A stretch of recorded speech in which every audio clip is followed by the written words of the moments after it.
ইসলামের জীবনী, ওনার বায়োগ্রাফি নিয়ে কথা বলাটা দুষ্কর, কারণ এটার কোনো শেষ নাই, কুল নাই, কিনারা নাই, বিয়ন্ডলেস, বাউন্ডলেস, বটমলেস। সুবহানাল্লাহ বলেন। কারণ তিনি তো এমন নবী যিনি হ্যাঁ বললে এটা শরীয়তে হালাল হয়ে যায়। নবীর মুখ দিয়ে যদি বের হয় হ্যাঁ, নাম, ইয়েস, তাহলে এটা হালাল, ঠিক কিনা বলেন? এ নবীর মুখ দিয়ে যদি না বের হয় যে না, নো, তাহলে এটা শরীয়তে হারাম হয়ে যায়। কেমন নবী আমরা পেয়েছি, যিনি হ্যাঁ বললে হালাল, না বললে হারাম, যিনি সাব্বাবা, এই আঙ্গুলি উপরের দিকে উঁচু করলে চাঁদ ভেঙে দুই টুকরা হয়ে যায়, যে নবী জমিন থেকে পা উঁচু করলে আল্লাহর আরশে মেরাজে চলে যায়, এমন নবীর উম্মত আমরা হয়েছি। যে নবীকে বাদ দিলে কোরআন বোঝা যায় না, কারণ এই নবীর উপরই কোরআন নাজিল করেছে কে? এ নবীকে বাদ দিলে হাদিস বোঝা যায় না, কারণ হাদিস তো এ নবীর মুখনিসৃত পবিত্র বাণী। সুবহানাল্লাহ পড়েন। এ নবীকে বাদ দিলে জান্নাত চিনা যায় না, কারণ জান্নাত তিনি চাক্ষুষ দেখে এসে আমাদেরকে মেরাজ শেষে বর্ণনা করে শুনিয়েছেন। এ নবীকে বাদ দিলে জাহান্নাম চেনা যায় না, এ নবীকে বাদ দিলে আমার রবকে চেনা যায় না, ঠিক কিনা বলে? তো বিশ্বনবীর পাঁচটি বৈশিষ্ট্যের কথা আল্লাহ তাআলা এই সূরাতে উল্লেখ করেছেন। আল্লাহ রাসূল সাল্লাল্লাহু আলাইহি ওয়াসাল্লাম যখন মক্কাতে দাওয়াত দিচ্ছিলেন, মক্কার কুরাইশরা নানাভাবে বিষ্ণু ঈসা ইসলামকে কষ্ট দিচ্ছিল, নানাভাবে ট্যাগিং করছিল, মিথ্যা অপবাদ দিচ্ছিল। কখনো কখনো তারা বিশ্বনবীকে বলছিল মিথ্যাবাদী, কাযযাব। কখনো বলছিল যে তুমি হচ্ছে জাদুকর, সাহির। কখনো বলেছে শায়ের, মুহাম্মদ তুমি কবি। কখনো বলেছে কাহেন, মুহাম্মদ তুমি গণক। এবং কখনো বলেছে মুহাম্মদ তুমি হচ্ছে মাজনুন, মানে পাগল। আওয়াজ করে সবাই পড়ুন নাউযু বিল্লাহি মিন যালিক। তাহলে বিশ্বনবীকে মৌলিকভাবে এই পাঁচটি অপবাদ দিয়েছে। আমার কলেজের টুকরা সিলেটের ভাইরা, বিশ্বনবীর ব্যাপারে মিথ্যা অপবাদ মৌলিকভাবে দিয়েছে কয়টি? পাঁচটি। বলেছে তুমি মিথ্যাবাদী, বলেছে তুমি গণক, তুমি কবি, তুমি পাগল, তুমি জাদুকর। বিশ্বনবীকে যে এই পাঁচটি অপবাদ দেয়া হলো, আল্লাহ তাআলা এটা সহ্য করেননি। এই পাঁচটি অপবাদের বিপরীতে আল্লাহ তাআলা বিশ্বনবীর পাঁচটি চমৎকার বৈশিষ্ট্য উল্লেখ করে সূরাতুল আহজাবের দুইটি আয়াত নাজিল করেছেন। আওয়াজ করে পড়েন আল্লাহু আকবার। পাঁচটি চমৎকার বৈশিষ্ট্য সূরাতুল আহজাবের ভেতরে রব্বুল আলামিন উল্লেখ করে আমাদেরকে জানিয়ে দিচ্ছেন, ইয়া আইয়ুহান নাবিয়্যু ইন্না আরসালনাকা শাহিদান ওয়া মুবাশশিরান ওয়া নাযীরা ওয়া দাঈয়ান ইলাল্লাহি বিইذনিহি ওয়া সিরাজাম মুনীরা। পড়েন আল্লাহু আকবার। রব্বুল আলামিন ডেকে বলেন, ও নবী, নিশ্চয় আমি আপনাকে সাক্ষ্যদাতা রূপে প্রেরণ করেছি, সুসংবাদদাতা রূপে প্রেরণ করেছি, সতর্ককারী রূপে প্রেরণ করেছি, আল্লাহর দিকে আহ্বানকারী রূপে প্রেরণ করেছি, আর আলো দানকারী চেরাগ রূপে, প্রদীপ রূপে প্রেরণ করেছি। পড়েন সুবহানাল্লাহ। পাঁচটা বৈশিষ্ট্য। এক নম্বরে আল্লাহ তাআলা বলেন, হে নবী, নিশ্চয় আমি আপনাকে সাক্ষ্যদাতা হিসেবে প্রেরণ করেছি। সাক্ষ্যদাতা, বিষ্ণু ঈসা ইসলাম সাক্ষ্য দিবেন, এজন্য শাহিদ। শাহিদ মানে সাক্ষ্যদাতা। আওয়াজ করে বলুন, শাহিদ মানে কি? তিনি সাক্ষ্য দিবেন। মুবাশশির, দুই নম্বর বৈশিষ্ট্য হচ্ছে তিনি মুবাশশির। মুবাশশিরুম বিরাহমাতিল্লাহি ওয়া বিল জান্নাহ, তিনি আল্লাহর রহমতের সুসংবাদ দেন, তিনি আল্লাহর জান্নাতের সুসংবাদ দেন। সুবহানাল্লাহ পড়েন। তিন নম্বর বৈশিষ্ট্য হচ্ছে নাযীর, তিনি সতর্ককারী, ওয়ার্নার, তিনি সাবধান করতে এসেছেন, রিমাইন্ডার দিতে এসেছেন যে আল্লাহর পথে যদি না চলো, শিরকি কাজ যদি না থামাও, তাহলে এমন আযাব আসবে আল্লাহর পাকড়াও থেকে তুমি বাঁচতে পারবে না। তিনি নাযীর। বিষ্ণু ঈসা ইসলামের চার নম্বর বৈশিষ্ট্য হচ্ছে দাঈয়ান ইলাল্লাহ, তিনি আল্লাহর দিকে আহ্বানকারী। এই যে আমরা আমাদেরকে পরিচয় দেই যে আমরা দাঈ, বলি না? বলি যে উনি হচ্ছেন একজন দাঈ ইলাল্লাহ। বহু বচন আমরা বলি আদ-দুআত ইলাল্লাহ। এটা কোরআনের এই আয়াত থেকে এসেছে, ওয়া দাঈয়ান ইলাল্লাহি বিইذনিহি, আল্লাহর আদেশে বিষ্ণু ঈসা ইসলাম আল্লাহর দিকে মানুষকে ডাকেন। এবং বিষ্ণু ঈসা ইসলামের 5 নম্বর বৈশিষ্ট্য হচ্ছে সিরাজাম মুনীরা, আলোদানকারী প্রদীপ, আলোকদীপ্ত প্রদীপ, যে আলো দিয়ে তিনি গোটা বিশ্বকে আলোকিত করেছেন। আওয়াজ করে পড়েন আল্লাহু আকবার। তাহলে মোট 5টি বৈশিষ্ট্য নিয়ে আমরা কথা বলবো বিশ্বনবীর। 1 নম্বরে হচ্ছে শাহিদ, বিশ্বনবী সাক্ষী দিবেন। কি দিবেন? He will be witness for all prophets and for us. তিনি নবীদের উপরও সাক্ষী দিবেন, আবার উম্মতের উপরও সাক্ষী দিবেন। সুবহানাল্লাহ পড়েন। কিয়ামতের দিন আল্লাহ তাআলা প্রত্যেক নবীকে জিজ্ঞেস করবেন যে তুমি কি তোমার উম্মতের কাছে আমি যা যা পৌঁছাতে বলেছিলাম পৌঁছিয়েছো?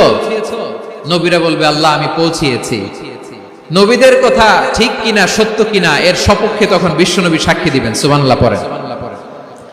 এজন্য রব্বুল আলামিন বলেন ফাকাইফা ইযা জিনা মিন কুল্লি উম্মাতিন বিশাহীদিন ওয়া জিনা বিকা আলা হাউলাই শাহীদা। তখন কেমন হবে যখন প্রতিটি উম্মত থেকে আমি একজনকে সাক্ষ্য হিসেবে বের করে আনবো, আর তাদের উপরে নবী আমি আপনাকে সাক্ষ্য বানাবো। পড়েন সুবহানাল্লাহ। তাহলে সব উম্মতের ব্যাপারে সেই উম্মতের নবীরা সাক্ষ্য দিবে, আর ওই নবীদের উপরে আমাদের নবী বিশ্বনবী সাক্ষ্য দিবেন। সুবহানাল্লাহ পড়েন। এজন্য বিশ্বনবী হচ্ছেন শাহিদ। শাহিদের আরেকটা ব্যাখ্যা হচ্ছে বিশ্বনবী সাল্লাল্লাহু আলাইহি ওয়াসাল্লাম আমাদের সাক্ষীর উপরে তিনি সাক্ষী দিবেন। তিনি নবীদেরও সাক্ষী, আবার আমাদের উপর উম্মতের উপরও সাক্ষী। সুবহানাল্লাহ পড়েন। রব্বুল আলামিন বলেন وَكَذَلِكَ جَعَلْنَاكُمْ أُمَّةً وَسَطًا لِتَكُونُوا شُهَدَاءَ عَلَى النَّاسِ وَيَكُونَ الرَّسُولُ عَلَيْكُمْ شَهِيدًا।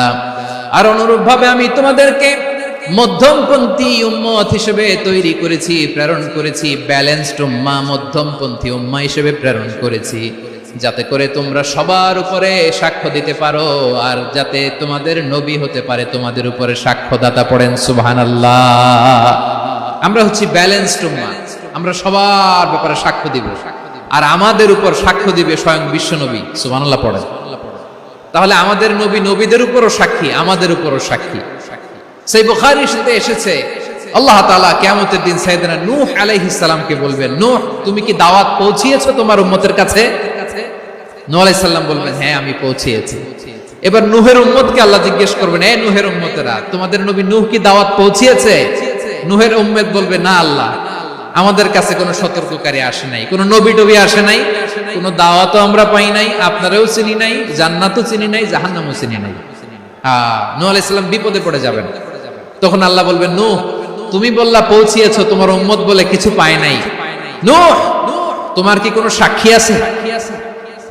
তোমার কথা আর তোমার উম্মতের কথা তো মিলে না। তুমি বললা তুমি আমার নির্দেশনা দাওয়াত পৌঁছে দিয়েছো, কিন্তু তোমার উম্মত বলে পায় নাই। নূহ তোমার পক্ষে কোনো সাক্ষী আছে? নূহ আলাইহিস সালাম বলবেন আছে। কে? উম্মতে মুহাম্মাদী। তখন আমরা বলবো আল্লাহ, আল্লাহর নবী নূহ আলাইহিস সালাম তিনি আপনি যা যা বলেছেন ঠিক তা তা তার উম্মতের কাছে পৌঁছে দিয়েছে। এবার নূহের উম্মতের সাথে আমাদের ঝগড়া লাগবে। তারা বলবে তোমরা আসছো আমাদের হাজার হাজার বছর পরে, তোমরা কি করে জানলা? তোমাদের সাক্ষী ধর্তব্য হবে না।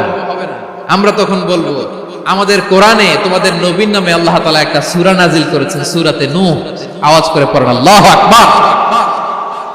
আমরা বলবো আমাদের কোরআনে তোমাদের নবীর কথা আল্লাহ আমাদেরকে জানিয়েছেন, দিন রাত এক করে তোমাদের কাছে তিনি দাওয়াত পৌঁছেছেন। তোমরা কানের মধ্যে হাত দিয়ে রাখতা, চেহারাটা কাপড় দিয়ে ঢেকে রাখতা, আল্লাহর নবী নূহকে পিটিয়ে ছালা দিয়ে পেঁচিয়ে তোমরা পাহাড়ে তুলে রেখে আসতা। সব আমরা জানি। আমরা যখন বলবো এই কথা, নূহের উম্মত চুপসে যাবে। তখন আমরা সত্য বলেছি কিনা এটা আল্লাহ তাআলা জানতে চাইবে বিশ্বনবীর কাছে। তখন বিশ্বনবী আমাদের পক্ষে সাক্ষী দিবেন। আওয়াজ করে বলেন আল্লাহু আকবার। এজন্য আল্লাহ বলেন নবী আপনি হচ্ছেন সাক্ষ্যদাতা, সব নবীদের উপর আপনি হবেন সাক্ষী, আবার আপনার উম্মতের সাক্ষীর উপর আপনি হবেন সাক্ষী। তার মানে নবী গো কিয়ামতের কঠিন ময়দানে আপনি হবেন রাজ সাক্ষী। রাজ সাক্ষী, সব সাক্ষীর বড় সাক্ষী। এজন্য বিশ্বনবীকে আল্লাহ তাআলা প্রথম যে বৈশিষ্ট্যটা দিয়েছেন সেটা হচ্ছেন শাহিদ। তিনি সাক্ষ্যদাতা, witness for all messenger of God and for all of us। সুবহানাল্লাহ পড়ে। তাহলে আল্লাহ তাআলা বিশ্বনবীর 5টি বৈশিষ্ট্যের কথা বলেছেন। একটি বৈশিষ্ট্যের ব্যাপারে আমরা জানলাম, তিনি হচ্ছেন শাহিদ, সাক্ষ্যদাতা, সবার উপরে সাক্ষ্যদাতা। 2 নম্বর বৈশিষ্ট্য হচ্ছে মুবাশশিরা, তিনি সুসংবাদদাতা। সিলেটবাসী আওয়াজ করে আমার সাথে বলো, মুবাশশিরা মানে সুসংবাদদাতা। তিনি আল্লাহর রহমতের সুসংবাদ দেন, তিনি জান্নাতের সুসংবাদ দেন। এই উম্মতের মধ্য থেকে যারা গাফেল, যারা অবাধ্য, যারা সীমা লঙ্ঘনকারী, তাদেরকে বিশ্বনবী আল্লাহর রহমতের সুসংবাদ দেন। তিনি বুঝান আল্লাহর দরবার 24/7, 24 ঘন্টা খোলা। আপনি যত বড় পাপী হন, আপনি যতই অন্যায় করেন না কেন, আল্লাহর রহমতের দরিয়া, আল্লাহর রহমতের দরজা আপনার জন্য খোলা আছে না নেই? জায়নামাজটা বিছিয়ে দেন, চোখের পানি ছেড়ে দেন, 2 রাকাত নামাজ পড়ে সেজদায় লুটিয়ে পড়ে কাঁদেন। যত গুনাহ আপনার হোক না কেন, আপনার গুনাহ মাফ করে কবুল করে নিবে কে? যারা প্র্যাকটিসিং, যারা ঈমানদার, তাদেরকে বিশ্বনবী জান্নাতের সুসংবাদ দেন। আওয়াজ করে পড়েন সুবহানাল্লাহ। এজন্য রব্বুল আলামিন বিশ্বনবীর পরিচয় অন্য আয়াতে এভাবে তুলে ধরেন, ওয়ামা আরসালনাকা ইল্লা কাফাতান লিন-নাসি বাশীরাও ওয়া নাযীরা। নবী হে, আমি গোটা জগৎবাসীর জন্য আপনাকে সুসংবাদদাতা এবং সতর্ককারী করে জমিনে প্রেরণ করেছি। মুবাশশিরাম বিল জান্নাত, তিনি জান্নাতের সুসংবাদ দেন, তিনি আশা জাগান। নবীর কথা শুনলে মানুষ বুকে আশা ফিরে পায়। আমার নবী কাউকে হতাশ করেন না, হতাশা বিশ্বনবীর ডিকশনারিতে নাই। তিনি মানুষকে আশাবাদী করে তোলেন। বিশ্বনবীর কথা শুনলে মানুষের হৃদয় নরম হয়, তারা আশা ফিরে পায়। বিশ্বনবীর মুখ নিঃসৃত পবিত্র প্রতিটি কথাই আশা জাগানিয়া। সুবহানাল্লাহ পড়েন। আপনি প্রিয় নবীর মুখ নিঃসৃত বাণীগুলো পড়েন, কথামালাগুলো শোনেন, দেখবেন আশা পাবেন, বুকে আশা পাবেন, ভালোবাসা পাবেন। কারণ তিনি এমন সত্তা, এমন পার্সোনালিটি, তার কথা শুনলে হৃদয় নরম হয়ে যায়। মনে হয় হৃদয় খুলে তারে দিয়ে দেই, সব কথা যেন তারে বলা যায়। আওয়াজ করে বলেন ঠিক কিনা? সে কোন বন্ধু বলো বেশি বিশ্বস্ত, সে কোন বন্ধু বলো বেশি বিশ্বস্ত, কার কাছে মন খুলে দেয়া যায়, কার কাছে সব কথা বলা যায়, হওয়া যায় বেশি আশ্বস্ত। তার নাম আহমদ, বড় বিশ্বস্ত। সে কোন বন্ধু বলো বেশি বিশ্বস্ত, কার কাছে মন খুলে দেয়া যায়, কার কাছে সব কথা বলা যায়, হওয়া যায় বেশি আশ্বস্ত। তার নাম আহমদ, বেশি বিশ্বস্ত। যে জন কখনো ব্যথা দিতে জানে না, যে জনকে বলি মুছে দেহি বেদনা, যে জন কখনো ব্যথা দিতে জানে না, যে জনকে বলি মুছে দেহি বেদনা, হৃদয়ের হাহাকার কবুল করে নিতে আর কারে বুক এত প্রশস্ত। তার নাম আহমদ, বেশি বিশ্বস্ত। প্রিয় ভাইরা, বিশ্বনবী তিনি মানুষের হৃদয়ে আশা জাগান। আমরা মানুষকে ভয় দেখাই, আমরা ইসলামকে এমন কঠিন ভাবে উপস্থাপন করি, মানুষ ভয় পেয়ে যায়। বিশ্বনবী মানুষকে ভয় দেখাতেন না, তিনি আশা দিতেন, ভরসা দিতেন। কানা রাসূলুল্লাহ সাল্লাল্লাহু আলাইহি ওয়াসাল্লাম ইযা বাআসা আহাদান মিন আসহাবিহি ফি আমরিহি কানা ইয়াকুল বাশশিরু ওয়ালা তুনাফিরু, ইয়াসসিরু ওয়ালা তুআসসিরু। কাউকে কোনো দায়িত্ব দিয়ে পাঠালে সাহাবাদেরকে তিনি বলে দিতেন প্রত্যেককে যে বাশশিরু ওয়ালা তুনাফিরু, মানুষকে সুসংবাদ দিও, দিন থেকে ভাগিও না, সহজভাবে ইসলামকে উপস্থাপন করো, ইসলামের শিক্ষাটাকে জটিল করে উপস্থাপন করো না। সুবহানাল্লাহ, কত চমৎকার, কত সুন্দর আমাদের ধর্ম। তিনি বলেছেন সহজ করো, কঠিন করো না, সুসংবাদ দাও, মানুষকে দিন থেকে ভাগিও না। সুবহানাল্লাহ বলেন। তাহলে বিশ্বনবী মানুষকে জান্নাতের সুসংবাদ দিয়েছেন। He was the bearer of glad tidings, জান্নাতের সুসংবাদদাতা। তিনি এমন ভাবে জান্নাতের নাজ নেয়ামতের চিত্রায়িত করেছেন, উপস্থাপন করেছেন, সাহাবাদেরকে তিনি জান্নাতের পাগল বানিয়ে ছেড়েছেন। পড়েন সুবহানাল্লাহ। আমরা তো টাকার পাগল, ক্ষমতার পাগল, দাপটের পাগল। বিশ্বনবীর সাহাবারা ছিলেন আল্লাহর জান্নাতের পাগল। কিসের পাগল? আমরাও আল্লাহর জান্নাতের পাগল হতে চাই কি চাই না? বিশ্বনবী সাহাবাদেরকে জান্নাতের পাগল বানিয়েছেন। বদরের ময়দানে এই পাশে কোরাইশ, এই পাশে মুসলমানেরা। বিশ্বনবী জালামাই ভাষণ দিলেন, বললেন কুমু ইলা জান্নাতিন আরদুহাস সামাওয়াতি ওয়াল আরদ উইদ্দাত লিল মুত্তাকিন। আমার সাহাবারা, ওই জান্নাতের দিকে ছোট, যে জান্নাত আকাশ জমিন বিস্তৃত। তোমরা দেখতে পাচ্ছ এটা বদরের ময়দান না, এটা আল্লাহর জান্নাত। আওয়াজ করে পড়েন আল্লাহু আকবার। বিশ্বনবী বললেন ছোট ওই জান্নাতের দিকে, যে জান্নাতের বিস্তৃতি আকাশ জমিন বিস্তৃত।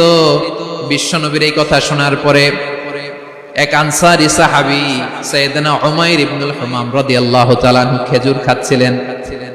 তিনি বিশ্বনবীর দিকে তাকিয়ে কথা শুনছেন আর খেজুর খাচ্ছেন। যখন বিশ্বনবী বললেন জান্নাতের দিকে ছোট, যে জান্নাত আকাশ জমিন বিস্তৃত, বিশ্বনবীর কথা শোনা মাত্র সাইয়েদনা উমাইর ইবনুল হুমাম বললেন বাহ বাহ। কি বললেন? বাহ বাহ মানে চমৎকার, মাশাআল্লাহ চমৎকার। আমরা ইদানিং কালে চমৎকার কিছু দেখলে ইংরেজিতে বলে ফেলি না ওয়াও ওয়াও, বাহ বাহ, মাশাআল্লাহ। বিশ্বনবী বললেন মা ইয়াহমিলুকা আলা কওলিকা বাহ বাহ ইয়া উমাইর।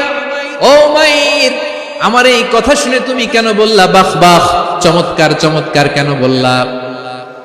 সাইয়েদনা উমাইর ইবনে হুমাম রাদিয়াল্লাহু তাআলা আনহু বললেন ইয়া রাসূলুল্লাহ, আপনার এই কথা শুনে আমি বড্ড খুশি হয়েছি, আর আমি প্রত্যাশা করছি আমি যদি ওই জান্নাতের মালিক হতে পারি তাহলে কতই না ভালো হতো। সুবহানাল্লাহ বলেন। বিশ্বনবী বললেন ছোট ওই জান্নাতের দিকে, যে জান্নাত আকাশ জমিন বিস্তৃত।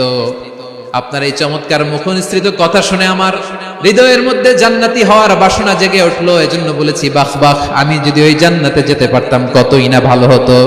উমাইরের কথা শুনে বিশ্বনবী বললেন ঠিক আছে উমাইর, জান্নাতে ঢোকার জন্য, এই জান্নাতের অধিবাসী হওয়ার জন্য যেহেতু তোমার এত আকাঙ্ক্ষা, আমি বলে দিলাম আনতা মিন আহলিহা, তুমি আল্লাহর ওই জান্নাতের অধিবাসী হবা।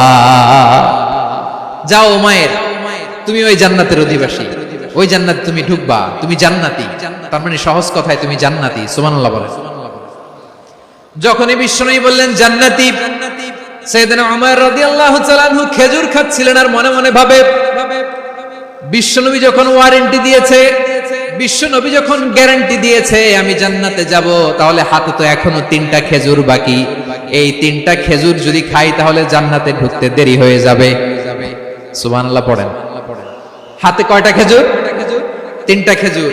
বিশ্বনবী বললেন উমাইর আনতা মিন আহলিহা, তুমি ওই জান্নাতের অধিবাসী, তুমি জান্নাতি। উমাইর চিন্তা করলেন আমি জান্নাতি, নবীর মুখ দিয়ে যখন বের হইছে ওই জান্নাতে তো আমার ঢুকতেই হবে, কিন্তু হাতে 3টা খেজুর খেয়ে যদি জিহাদের ময়দানে যায় তাহলে জান্নাতে যেতে তো দেরি হয়ে যাবে। এই চিন্তা আসা মাত্রই খেজুর 3টাকে তিনি ছুঁড়ে মারলেন, তলোয়ার বের করে আল্লাহু আকবার বলে বদরের ময়দানে ঝাঁপিয়ে পড়লেন। আল্লাহর শত্রুদেরকে কচুকাটা করে এক পর্যায়ে শাহাদাতের সুধা পেয়ে নিজেও জান্নাতি হয়ে গেলেন। পড়েন সুবহানাল্লাহ। আমরা দুনিয়ার বুকে আমরা হয়েছি দুনিয়ার পাগল, ক্ষমতার পাগল, সম্পদের পাগল, খ্যাতির পাগল। বিশ্বনবী তার সাহাবাদেরকে বানিয়েছিলেন জান্নাতের পাগল। পড়েন সুবহানাল্লাহ। ওই জান্নাতে আমরা যেতে চাই কি চাই না? একা না সবাই মিলে? জান্নাতে একা আমি যাব না তো ভাই,